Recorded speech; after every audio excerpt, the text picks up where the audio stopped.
$500 pulimni oldim dedi. Pulimni olib kelmadi dedi. Keyin andijonlik aka o'tgan safar aytdim-u, boradi dedi. Xullas kalom, haqiqatdan menga andijonlik shopir telefon qildi. Qachon yo'lga chiqamiz dedi. Men nima dedim ekan? Shu bir haftalar yo'q, men bugun chiqaman deb, ayamdan so'rasam, ayam bormaysan dedi. Shopirga aytdim. Shunaqa qachon yo'lga chiqsam ertaga dedi. Men ayam bormaysan deyapti deb aytdim, to'g'risini aytdim. Lekin shopir aytdiki, olib ketaman dedi, olib ketmayman demadi. Lekin u men Qozog'iston chegarasigacha olib boraman dedi. Qozog'iston chegarasiga borganimda o'sha Xalit menga pul tashlab bersa, siz olib ketaman, bo'lmasa olib ketmayman dedi. Keyin nima bo'ldi-yu, Xalit o'sha kun kechqurun efirimga kiryapti-da, Mashhur opa surxondaryolik ayollar meni oldimga keldi deyapti. Mana qarang, qanaqasiga u shopir ertaga obeddan keyin yo'lga chiqishi kerak-ku, Xalit tog'ga kechki payt o'sha surxondaryolik ayollar bordi. O'zbekistondan keldi mani oldimga deyapti. Tushunyapsizlarmi?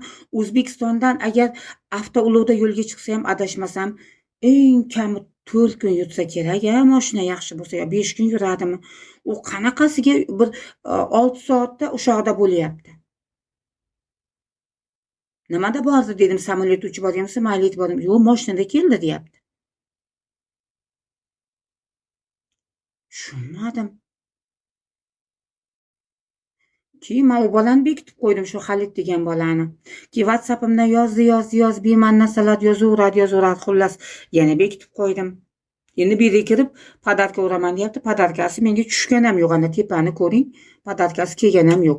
Endi hozir menga WhatsAppdan yozadi, ana efiringga borib podarka urdim deydi.